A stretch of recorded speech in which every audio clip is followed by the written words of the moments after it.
Rôle de l'enseignement de la formation technique et professionnelle EFTP dans le contexte de la reconquête de la souveraineté nationale. Tel est le thème du 8e congrès ordinaire du syndicat national des agents de la formation professionnelle et de l'enseignement technique SINAFOP qui a ouvert ses travaux ce dimanche 25 août 2024 au CFPT de Dosso.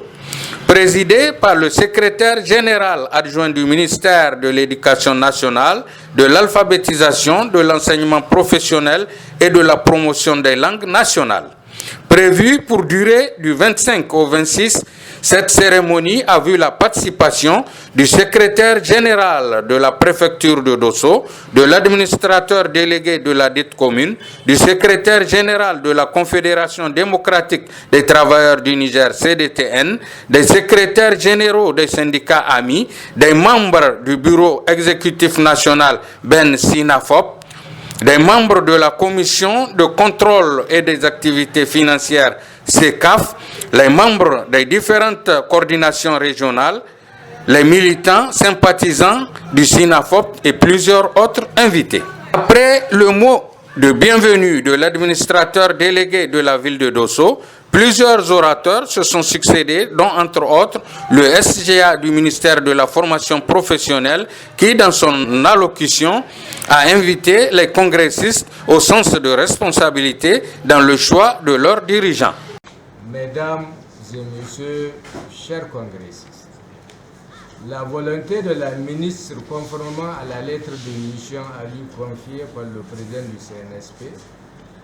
à valoriser la fonction enseignante pour une éducation et une formation de qualité et indépendante. Vous êtes, en tant que formateur, la variable la plus importante et l'un des leviers les plus puissants pour influer sur l'équité, l'accès,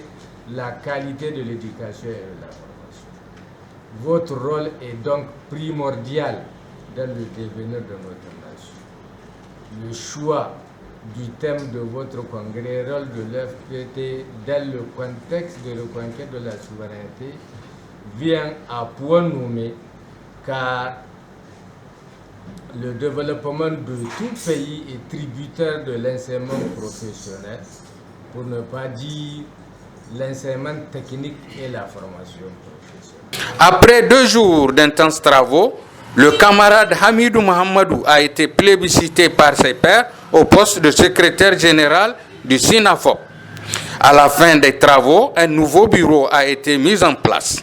Notons enfin que la clôture de ces assises est intervenue tard dans la nuit avec la présentation du nouveau bureau sanctionné par le discours de clôture du secrétaire général adjoint du ministère de l'alphabétisation et de la promotion des langues nationales